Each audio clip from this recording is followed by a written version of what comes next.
Call the meeting to order. Doesn't appear as though we have an invocation, so we will get started with the flag.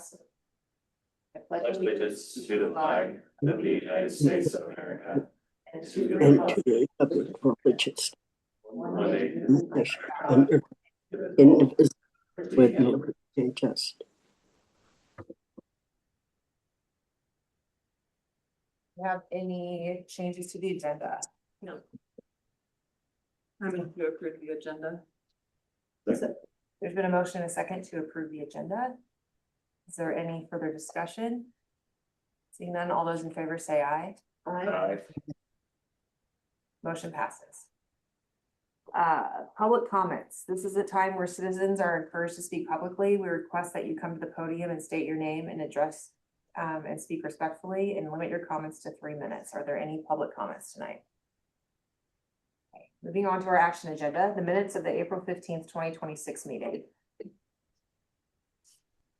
I move to approve the minutes of April 15th, 2026. Second.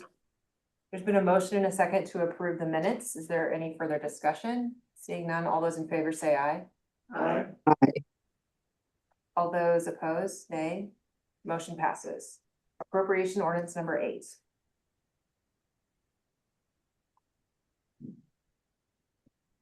I move to approve appropriation ordinance number 8. Second. There's been a motion and a second. Is there any further discussion? Seeing none, all those in favor say aye. Aye. All opposed, same sign. Motion passes. 2025 audit presentation. Good evening. Neil Phillips with Jared Gilmore and Phillips prepared your independent audit for this year. Has everybody got a copy of the audit in front of them?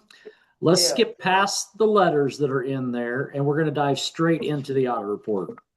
Page 1, 2, and 3 is the independent auditor's report. The first paragraph talking about what we audited, being the city of Concordia as of December 31st, 2025. The second paragraph there is actually what they call an adverse opinion. We actually give 2 different opinions here.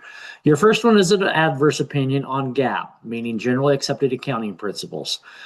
In the state of Kansas, we're allowed to call what they call the regulatory basis of accounting, which it's often called the Kansas cash basis and budget laws.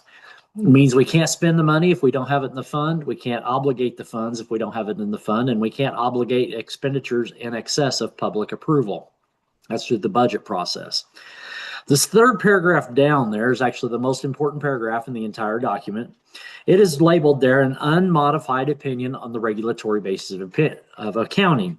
So what that means to you is, based on the testing we did, we feel like you have a materially accurate representation of what happened with the city and how you ended the year without any further modification needed. Now, a lot of times you'll hear the slang term, a clean opinion. That's what you have here, is a clean opinion on your financial statements. Again, that is the slang term. The official term is an unmodified opinion. Then we got a couple paragraphs there about a basis for our adverse and unmodified opinions. The bottoms of that page talks about the management's responsibilities with the numbers that are in here. They're all your numbers, your representations. And then the middle of the next page talks about the auditor's responsibilities with those numbers and auditing your numbers and your representations. Then the bottom of that page, and actually continuing on to the next page, is the supplemental information. The state of Kansas requires some supplemental information be included in your audit when we're following the Kansas cash basis and budget laws. And we have audited all of that supplemental information, is what those 2 paragraphs are telling you. It also refers to the prior year audit in that very last paragraph. Tells you that, because we do put comparisons in the back, and we say that those are audited numbers, and that's where you can obtain a copy of that audit if you want to go out and see where those numbers came from. Now, page 4 and 5 is where we spend the majority of our time. Shows, it's actually defined by state statute as to show users at a glance that we are in compliance with the cash basis laws of the state of Kansas. If you look at the 4th column over, if any of those columns or any of those funds ended in a negative amount, that would be considered a violation of Kansas statutes.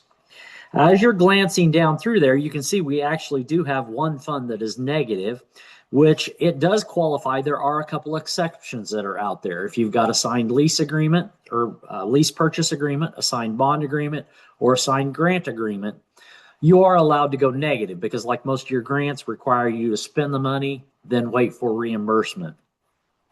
In your case, that one project down there that's $23,000 negative, it did fall in with that exception because we had a grant that was out there that was going to cover those funds. But I like this statement because a lot of times, our public hears that we have $6.3 million in the bank or of unencumbered cash, and they want to know why we're not doing this or why we're not doing that. Well, this statement kind of helps break that down. Like the very top line is your general fund. That's your property taxes that come in to help pay for your police, your fire, those general government items. You can see there we started the year out with $1.4 million. We brought in cash receipts of 5.7, spent 5.5, so actually carried over into the new year $1.6 million. So actually sitting there carrying over a pretty good size balance.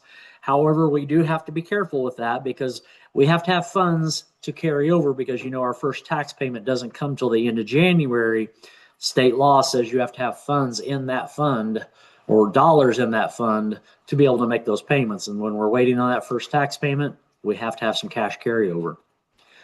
Then the next section of that, they changed the name here a few years ago to call them special purpose funds because they want you to realize that those monies are pulled down and collected or whatever for a special purpose, meaning they are restricted per se. They're not called restricted, but they're kind of restricted. The easiest way they're restricted by statute. Let's throw that out there. The easiest one to explain, I always say, is the special highway fund because every time somebody puts some gas in their car at the local gas station, some gas tax goes to the state, turns around and comes back to us based on population, and we can't spend that money for anything but streets and alleys. We have a water line break. We have a pump station go out. Can't spend it on that. Only streets and alleys. So those funds are brought in for the said purpose. Like the very first one that's listed under special purpose funds is the library. We go out and collect some property taxes for the library. Then we've got to turn around and pay those monies out to the library. Can't spend them for the general fund. Can't spend them for police. Can't spend them for water. They're restricted for that purpose of the library. You've got all your different special purpose funds, and it kind of helps you define, the title kind of helps define how we can spend those monies. About the middle of the page there, you have a bond and interest fund. It ended the year with $318,000. Then you've got your capital projects funds. Those are your monies that have been brought in for a capital project, set aside for a capital project, or in your case, you're going to see like the streets project has $1 million of carryover out there, but that's bond money that's sitting there. So when we talk about that $6 million that you have in the bank, $1,026,000 of it's set aside for for that street project with bond proceeds.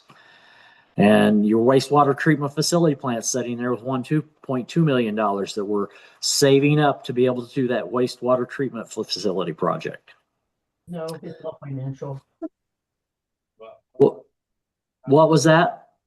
You had a record number of money and everything was great. Nothing, keep going. Listening. Yeah, they finally, are you watching it? Well, I don't know. I don't want. No, you- Sorry about that. That's all right. I thought you were asking questions and I couldn't quite hear what you were saying. The next section there is business funds. And those, again, they changed the name of those a couple years ago because they want you as a citizen and users of your financial statement to understand that our utility funds are considered a business. They can be a profit-making entity or fund by itself. The profit by statute, or if you have any monies carried over, can be used for anything they want to. There's actually a statute out there that says that. But you have to pay all the bills of that fund before you could go out and do that, use that money for other items. But we always want to warn there is because we got to have money for cash carryover, infrastructure. I had a city that called me here a while back. Actually, it's been a couple years ago now. They had a sewer lift station that went out that was going to cost them $80,000.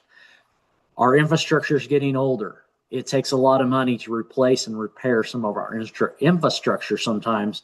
So we got to have the monies and the cash carryover to be able to leverage dollars going forward into that infrastructure, or leverage against a grant, or leverage against a loan or a bond. Then the very last section down there is trust funds. List out the trust funds that you have. And then the last two columns there, you can see we add back encumbrances to get to a cash balance, because those expenditures include those payables and encumbrances, those obligations they call them. To get to a cash balance that's reconciled to down there below is your cash on hand. As you can see there, we started the year out with 4 million, brought in 13.8, spent 11.6, and ended the year with 6.3. As you glance right back up through there, you can see we had a pretty good year as a city with that increase in that unencumbered cash. But I want to kind of make light of that because of those capital project monies that are sitting there. When you look at your water and sewer fund, it went from 863 down to 798. Whereas your general fund went from 1.4 up to 1.6. So all of your funds pretty much stayed in line. That increase is mainly due to your capital project funds that you have out there, and the monies that you have collected and set in your account for those purposes.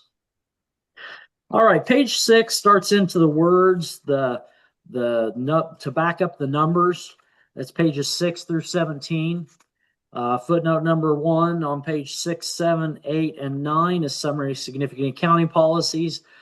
You pick up any audit in the state of Kansas, pretty much has these same footnotes in here. There's a handful of audit or cities out there that do follow GAAP, but the majority of us follow the regulatory basis of accounting. And this just talks about that, talks about how we recognize cash receipts, what we call a payable or encumbrance, how we recognize property taxes, talks about our budget process in there. On page 10, we get into information that is specific to you. And the first thing is stewardship, compliance, and accountability, and which there's where it talks about that one fund that was negative out there on that statement number 1 with the negative cash. But it does tell you that there's a KSA 10-1116 that allows that under certain circumstances you are allowed to go negative, and that fund did meet that statute.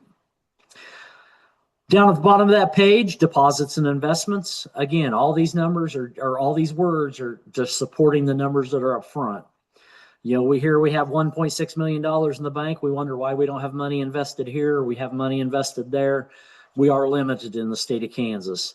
The first couple paragraphs talk about those limitations, about when, where, and how we can invest our monies. And then at the bottom of that page, it does talk about the fact that all of our monies were either covered by FDIC insurance or securities pledged, meaning we are a stepped up creditor at the bank if the bank would fail. Now, page 11 is the long-term liabilities or long-term debt of the city.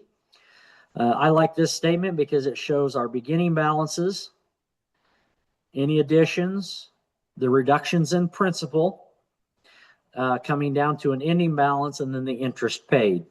You can see there we have our utility general bond and interest, or our GO bonds. We have some temporary notes out there that got paid off during this last year, and they were reissued with a series 2025.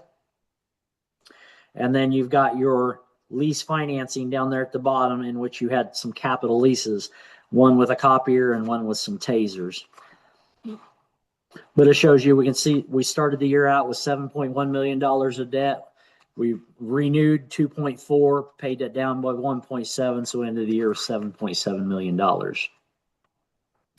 The next page is the next 5 years of payout of those. It's the next 5 years, and then they're in 5-year chunks after that. You do most of your city planning in 5-year phases. So that's why it gives you that schedule, so you have some projections of the principal and interest that's out there. Now, I'm not going to sit and read each of the rest of the footnotes to you. One of the important ones might be your capers. On page 14, there's a net pension liability that's disclosed in that second paragraph down. That is the state shortfall. That's your portion of the state shortfall with the capers and the KP&F system. If the state would ever give that back to you, that's the amount of money that would be short. Right now, we would hope that the state general fund would cover that. But with regulatory basis financial statements, those do not show up as an obligation against those front unencumbered cash numbers. If we are doing GAAP financial statements, that does show up as a liability. But since we are doing regulatory basis, it just gets disclosed. Sometimes that number scares people. That's why I was trying to point that one out. Capital projects at the bottom of that page. Then we've got other long-term obligations where we talk about your compensated absences, death and disability, post-employment benefits. The top of the next page talks about also your early retirement that we had out there, and it actually ended this last year. Everybody had taken it, is done. Risk management at the middle of that page talks about how you handle risk. You do that through the purchase of insurance policies, but we also do disclose that we are in the Kansas Municipal Insurance Trust Pool for our workers' compensation. Footnote number 11 on page 17 is your transfers. As you can see, they all have statutory authority beside them, so all transfers that we made as a city were legal transfers. Subsequent events at the very bottom, in which we didn't have anything to disclose there. The rest of this will go pretty quick. On page 18 is schedule number 1. And they say this is to show users at a glance that we're in compliance with the budget laws of the state of Kansas, meaning we had that public approval to spend that money. Public approval being through the budget process, because we have the public hearings and we go through the whole budget process that we go through. As you're glancing down through there, like the general fund, we had some budget credits of $128,000, but you can see total budget for comparison was 6.4. We spent 5.5. So we were actually under our publicly approved budget by $852,000. You've got all your different funds down through there. Your library fund, we usually do pay them out all that we budget for. That's the appropriations to the library. And then you've got all the rest of your funds. You can see all of our funds at a glance were under budget. All right, then we get into the fund detail. This is the byline detail. It follows your state budget format. Like the very top line there on the general fund is your ad valorem property taxes. You can see in 2024, we brought in $1.1 million in property taxes. In 2025, we brought in $1,258,000, but we actually levied $1,298,000. So that very last column, that $39,000, that is your taxpayers that did not pay their property taxes this last year. So the hope is that the next line down is called delinquent tax. So hopefully next year, that $39,000 that didn't get collected in 25 will get collected in 26 on that next line down that says delinquent taxes, which you can see in 24 was 12,000, 25 was 24,000. But you've got all your different lines there. Like I said, follows the state format. I'm not going to sit and go through each individual line.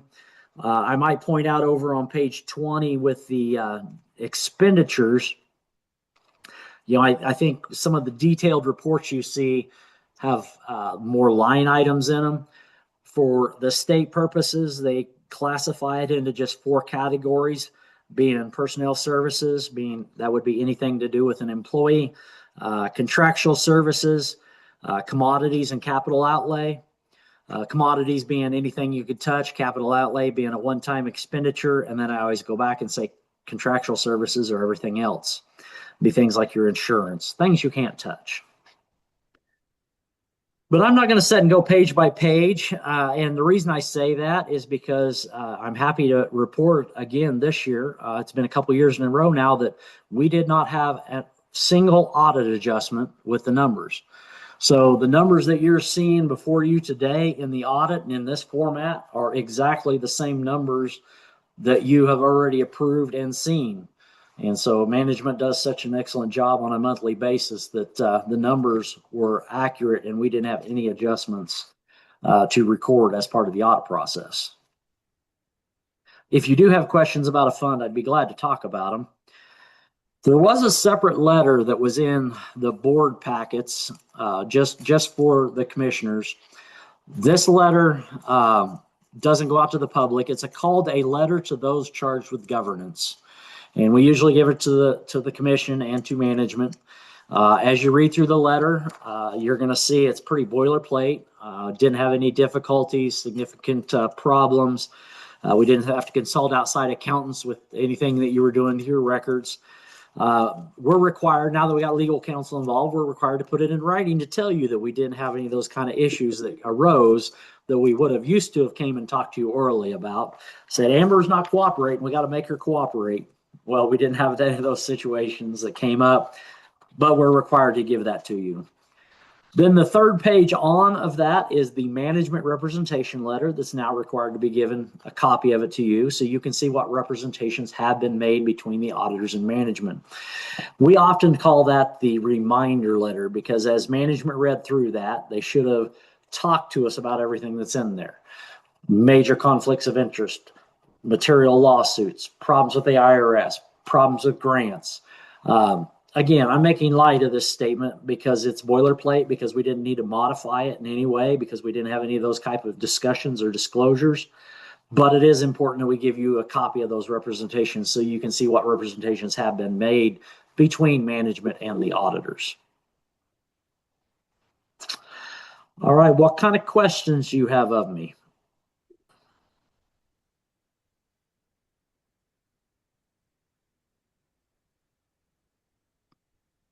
I think overall you got a pretty good audit sitting in front of you. What it looks like. And once again, thank you to our auditors and a special thank you to Amber for your work there and not having any significant changes or anything. That's really incredible work. Any other questions? Comments? No.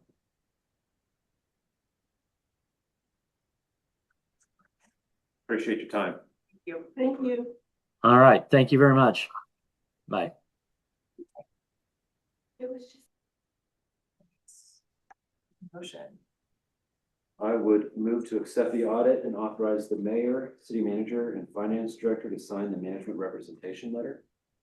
Second. There's been a motion and a second. Is there any further discussion? Seeing none, all those in favor say aye. Aye. Aye. All those opposed, same sign. Motion passes.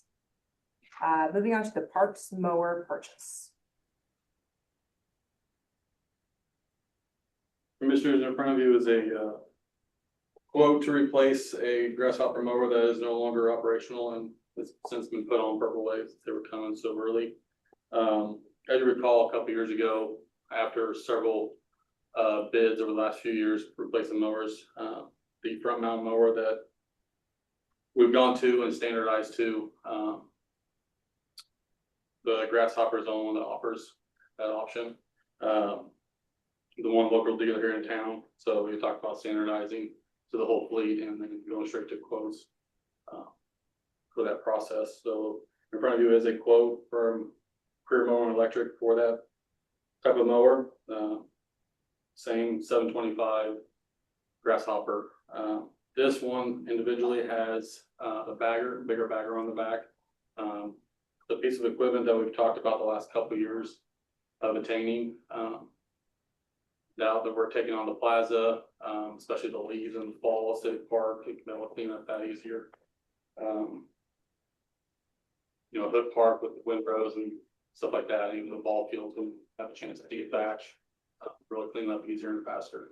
So that's why we're having that. It's better to get the whole unit together when you first initially fire something like this instead of trying to piece it on to the equipment you already have. Just because the deck is a little bit smaller, it attaches, stuff like that. So this is why this is the whole unit in this quote. But from that, I can answer any questions on that or anything else. So this is the same mower that we had approved last time, but with the bagger on it. And you guys are having good luck with that one? Yeah. The biggest perks is the front mount. It's easier to get in and out of under trees, maneuver around the headstones. The old ones, or not the old, the other ones we have are a 72-inch deck. This one will be a 61 just because of how that hose connects to it. So it is a little bit smaller deck than this mount. Honestly, when we're moving from the Hustlers are a little bit beefier machine. They don't make a front mount like they used to. They're all mid mounts. The Grasshopper and then will raise the deck, especially as much as we're changing blades and stuff like that. Safer, easier, quicker. This one that's replacing is a 2020 model. It's the oldest one we've had at the parks right now. So the initial expectancy was 8 years or so. I think the Hustlers was around 10. So they're real close. The Hustlers were also quite a bit more expensive for the mid mounts. So, comparable perks of the easier maintenance. I do recall us having that conversation on safety last time too with the blades. We were jacking them up, we were chained from the ceiling, jack, having 4 jacks under them, crawling under them. Safe as you can, but there's always risks too, so. But these have a hydraulic lifts where you can raise them up to almost a 50, 60 degree. So it's a lot easier and safer. I also do see the advantage of the power back addition. I think that would be a nice addition. You can see as a breakdown, I mean, the bagger part of it, roughly $3,700 for the bagger itself. So the initial mower is still, you're looking at still 19-ish for the but just been pretty steady, about $1,000 a year with inflation and stuff like that. Past several.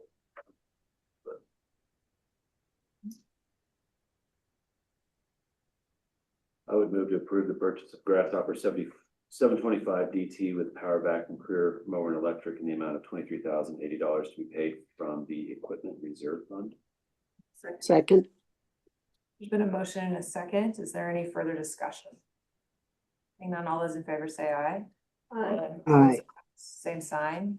Motion passes. Thank you. Okay, CPR device purchase. Mayor Commissioners, good evening. So looking to replace our automatic CPR device. So it's something that we deploy during a cardiac arrest on a patient, and it's a machine that just does continuous compressions. It doesn't stop. It doesn't have to stop and think to grab the right tool that I use, the right medication. It just keeps going, and it lets us step away from that and think about what we're doing. It's kind of like giving us another person in the back of the ambulance. Around town, we usually have a pretty good response out of people to help on these types of calls. But once we go out into the county, this is where this tool really helps us a lot. Just because we don't have the manpower to send that many people out in the county. So with this craft grant process, it's a little different than most. The state requires that you use their bids that they've acquired from all these companies that they do all the different equipment for, just so that there's consistency across the whole state. You don't have Concordia getting a $20,000 bid and somebody down southeast Kansas getting a $23,000 bid, something like that. That really helps a lot of the smaller departments that don't have the buying power that bigger cities do. So for this device, they do a 75% for our 25%. So that leaves us paying a little over $5,000 out of our budget for this. It is a very sought after grant by a lot of services in Kansas. We have a lot of nice equipment because of the granting process. Without it, there's just no way we could afford things like this. We did go with we would like to go with the auto pulse by Zoll. The reason we like that device better is the first thing is it doesn't move around on the chest like the Lucas 3. So these devices have kind of two different platforms. One is a board behind you with a band across the chest, and it pulls. The Lucas is a device that you lay on the board, and then the device is out in front of you, and then it has a big piston that pushes down. That piston device has a tendency to move around quite a bit, especially the one patient we had it on. So that's why we were like, I don't know that we would not go with the device if we had to have that one. But I really feel like there's a lot of risk involved having that. Versus the auto pulse, that band lays across the chest, stays right where it needs to be. So both devices, battery operated, the auto pulse and the Lucas 3, they are really about the same battery life.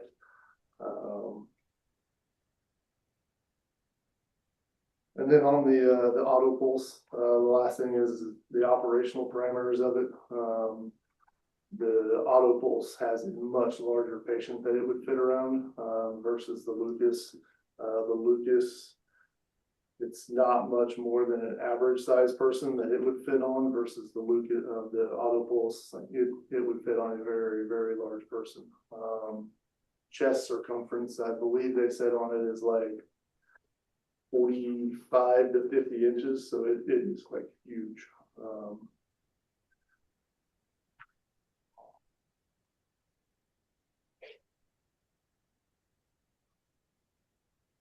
So any questions, comments?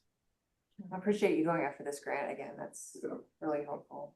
We'll hopefully be utilizing it over the next few years for stuff that is really done at the price. What's the plan with the Lucas that you have now? Is there still some life left in that one? So currently we have an auto pulse. Oh, you have, Yeah, so we demoed both models, the Okay. Lucas and the auto pulse, okay, for a month at the end of last year. Okay. Currently we have an auto pulse. I will hang on to it as long as we have bands and the batteries are good, but once the batteries go bad, I won't replace them. So we will have it as like a backup for a little while. so you'll have 2 units then Two available. units for a short time, yeah. My other question is, I read that there was a recall for the auto pulse in 2025 in June. It's a class 1 recall, serious safety risk, FDA identified. It may fail to perform properly, causing it to stop compressions or fail to compress. Oh, I'm sorry, messed up. Deeply, I think it said deeply enough. But it says that there's an error code of 1060. So I guess I'm just asking, have you heard anything about that? In my looking into it, I came across that. It said that once you get the machine, I think you're able to test it, check it, do something with it to see if it's affected, or I would like to think that they've already maybe fixed that recall issue because we're here almost a year later. Right. The sales rep last fall did not say anything about that, and I had not seen it or heard that from anybody else. We've used it on true patients and never had an issue like that. Yeah. But I will do some looking into that.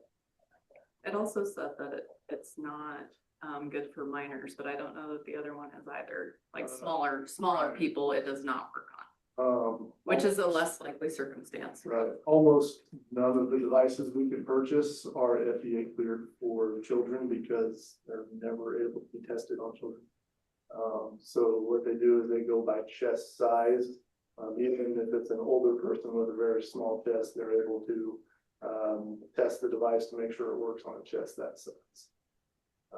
So you could use it on a child if they are of appropriate size. Okay. I guess that'd be my only, I'd love for you to look into that, but I mean, there's not a lot of options of those. There's not. It is what it is. So. Yeah. Any other questions?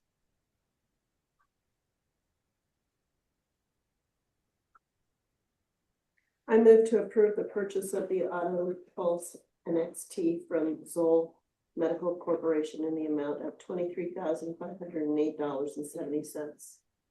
Second. There's been a motion and a second. Is there any further discussion? Seeing none, all those in favor say aye. Aye. All those opposed, same sign. Motion passes. Thank you very much.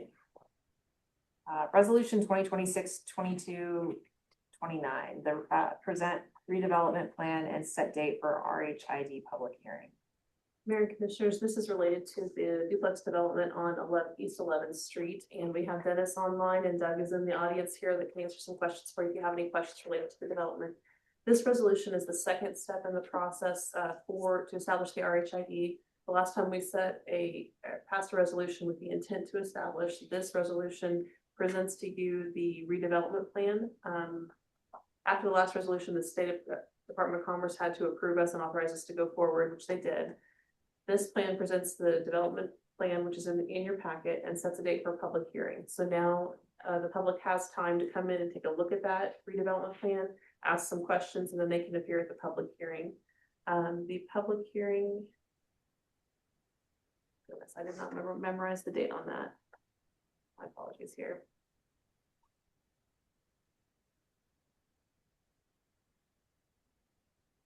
Find that date.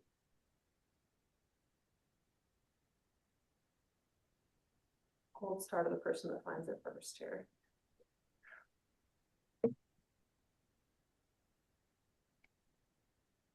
August.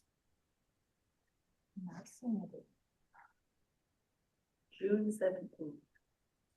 Okay, Amber gets the gold star for tonight. All right. So we'll request to set the date for the public hearing to be June 17th and adopt this resolution which sets that date. Like I said, the redevelopment plan is available in the packet here, and it'll be on display here at City Hall up until the date of that public hearing. People can come and answer questions.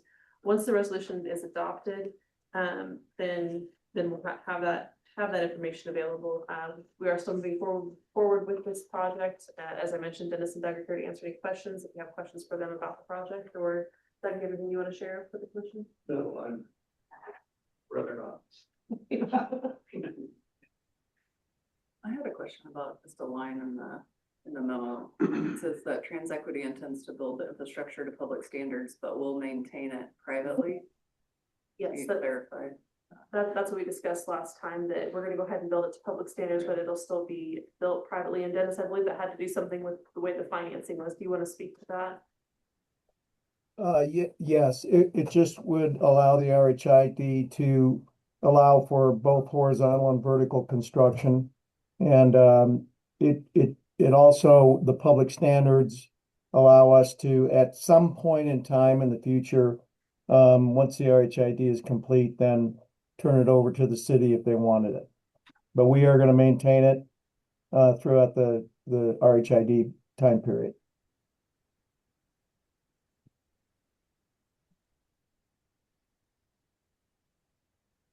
So a question was asked of me that I did not have an answer to. I believe that the plan was for the you to maintain it. Does that include snow removal and everything along those lines that other city services would provide? Yes, it'd be completely privately maintained. Snow removal, any other obligations that we would have, that the city would have, will be done privately.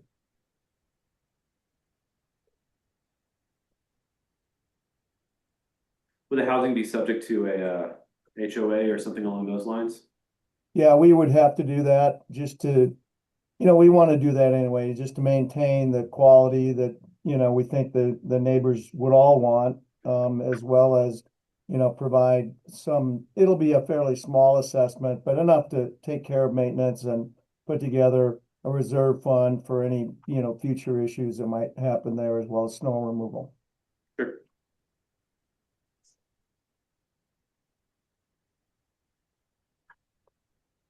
I was asked and said I would ask, so I have asked. Any other questions?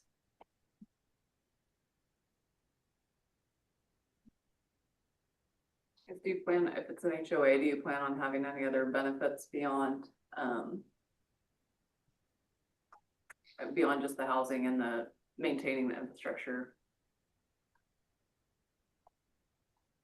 Like some HOAs have other things attached to them, like pools or workout facilities or a playground. I don't think that there's adequate space for that here, but I'm just asking. No, there will not.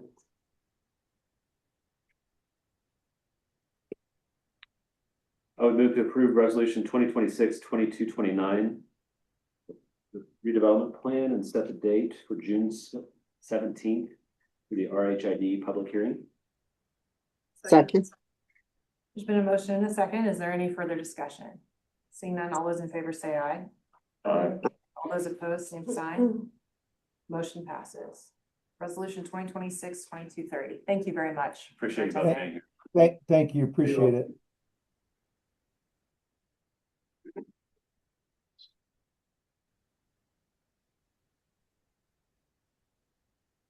Good evening, Commissioners. Hey, we are back at these resolutions again, so, we have made a mistake and had the wrong dates for the public hearing.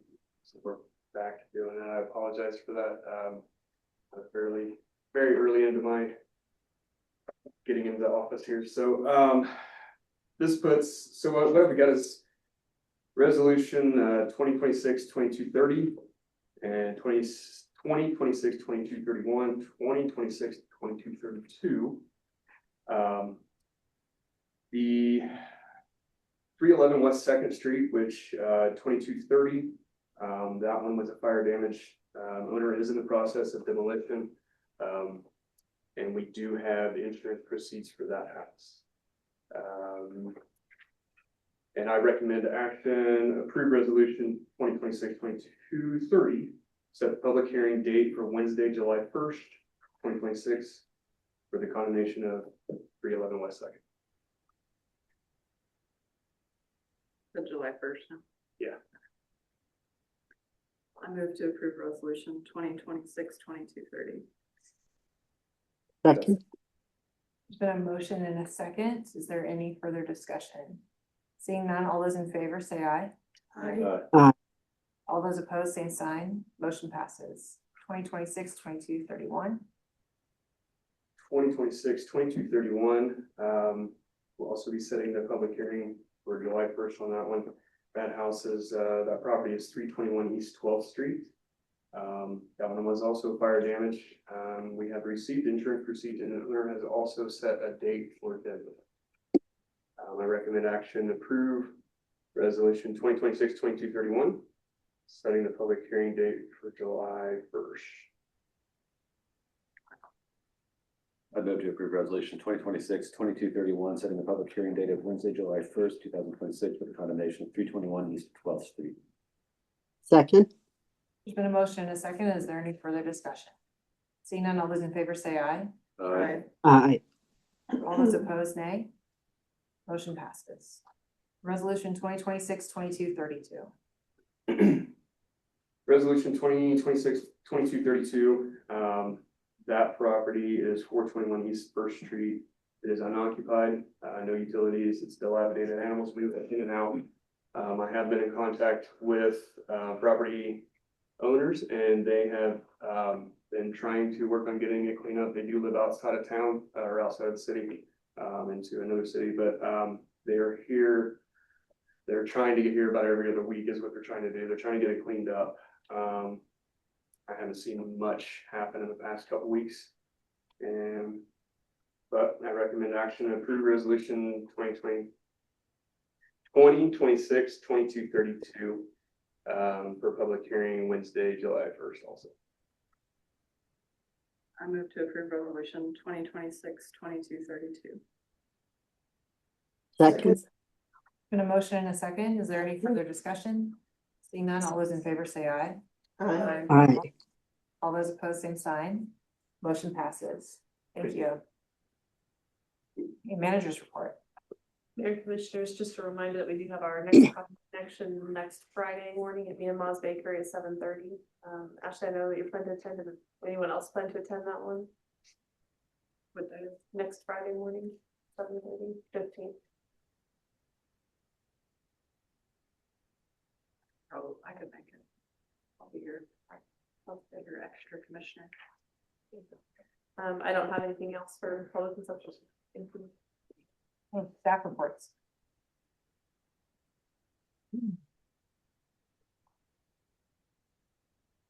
So this week we've been busy. We've had two different last Saturday we had a bike rodeo at the plaza in conjunction with the Clark County Sheriff's Department and the Clark County Health Department. Not a bad turnout, which we would have seen more, but today we were at the OCCK, giving a bike safety talk to all their patrons, and then today we're also at the Clark County Fairgrounds for touch a truck type thing. So we've been busy with that. I do want to touch that. I'll be working with Amy on. We're getting a lot of complaints on these electric scooters downtown and stuff. So I've been looking at different ordinances that other cities have put together. So I'm trying to not reinvent the wheel, but trying to put all of it together to fit our community. So I'll be bringing that to you at some point, hopefully, maybe not next meeting, but the one after that. So.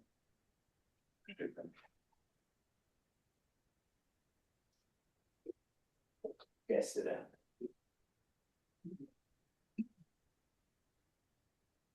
Just want to let you guys know, we were also at the Big Rigs and Career Picks at the Cloud County Fairgrounds. That went really well. Want to give a little update. Deal Construction's getting geared up for the 7th and Dawson Street project that'll be happening this month. So we're getting rock in up there behind Cloud Village, in case anybody was wondering what all that rock's for, why the ground's all tore up. That's where they're staging their area. I also want to give an update about citywide cleanup.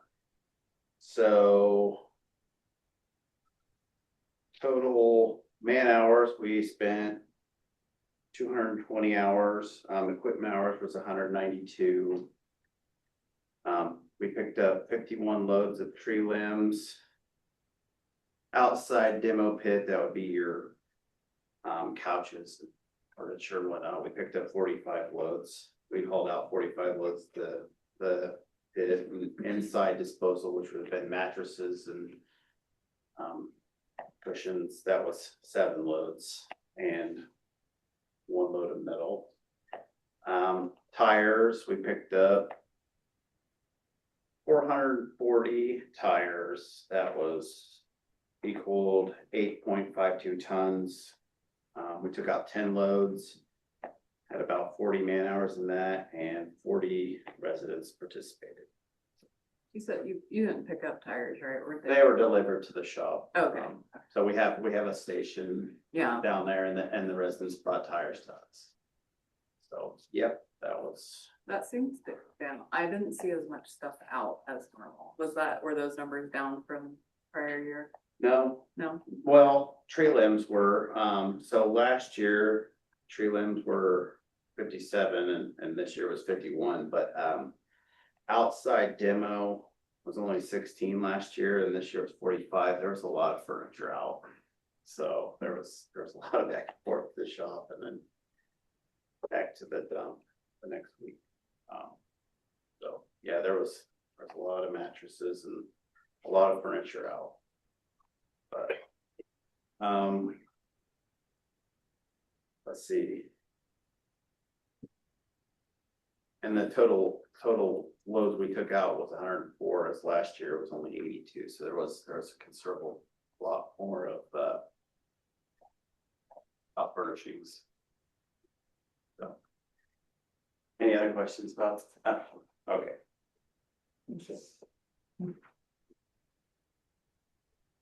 I did get an email back already from the Zoll sales rep, and he said it was a software patch that was needed for, they said 72 devices had the problem. And they rolled that out and taken care of all of that. Also this spring, we've been doing a couple classes, a firefighter 2 and then an EMT class. Both of those classes have finished now. And we are working on getting our certification testing scheduled. And so hopefully by the end of May, we'll have all that done. Thank you for checking into that. That's a very timely response. Appreciate it. Just real quick, last Wednesday, we had another year of the National Walk and Lunch Day. Out at the walking trail. It was really a great day to be outside. Numbers were down a little bit. There's about 35, 38 people this year. Pawnee usually brings out a pretty good crowd, but they didn't come over at all this year. So that was kind of a reason for the numbers, though I did see a lot more newer faces that I hadn't seen in the last couple of years. A lot more conversations of even people stopping like, well, how far do I need to walk to participate? I'm like, well, it's whatever you want to do. I mean, whatever, far or short, long, whatever you want. So, it's a small act, but it's a good community health initiative that we've tried to do. Attendances vary, but there's been more new faces, more people out there walking this year, so that was the positive too. Thank you. Your staff reports. Okay, moving on to Mayor Commissioner comments and reports. Marcia, can we start with you? Yes, I want to thank the guys for picking up wet mattresses. You know, that was the week it rained, and that's got to have been an awful job. So thank you very much for that and the furniture. It's good to see that stuff picked up. Great. I don't have anything. I think that citywide cleanup, I'm always glad to see it happen. I think it's a good thing to have move on and be able to move that on from the community. So appreciate all the work that goes into that. I think it's something that helps our community. And when I think about 104 loads going out there, that's a lot of stuff that could otherwise just be bringing, I think, down the community. With that, I know, my grass is growing fairly aggressively. Already hearing some chatter. Hopefully the new mower will be helpful and we can get it in. I know with Memorial Day coming up, that's always kind of a challenge for us to be able to hit that target. So hopefully with the little rain that we are getting, the grass grows. So always appreciate the efforts that go into getting the cemeteries ready. I was gonna ask about next to the elementary school, because I had been being asked about that. I thought, surely I should know, but I already answered my question. Staging area. That's not what I would have guessed. People thought it was a parking lot. It looked like that was happening. And we've had that discussion before, so I was like, well, maybe the school is wanting some additional parking. I don't know. I left to my representative at the school and it was not a parking lot. No. Put forward by the school. The mystery solved. How are we doing on summer employment? Have we got started hiring kids yet, or is that part happening? Pretty much all done. I don't have the total numbers. There might be a few more strategies, but pretty much everybody is hired. Okay. Numbers are looking good. Yep. Okay. That's all the questions I had. Okay, moving on to information agenda, first quarter financial reports. Just informational only, no discussion. Any questions on that? We will move on to executive session. Move that the city commission recess into executive session to discuss employment personnel issues pursuant to the non-elected personnel matter exception KSA 754319B1 with Justin Farrell and sentence, and to reconvene in the city commission chamber at 6:45 p.m. Second. Been a motion and a second. Is there any further discussion? Seeing none, all those in favor say aye. Aye. Aye. Opposed, same sign. Motion passes.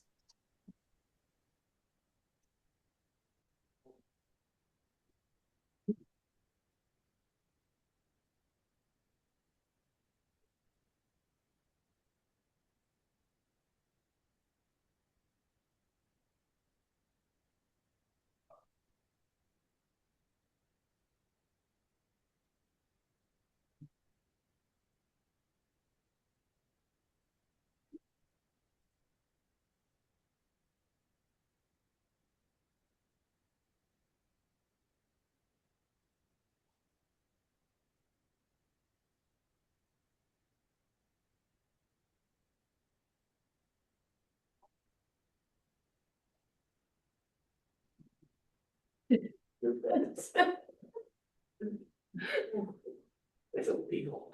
You see what we're doing here.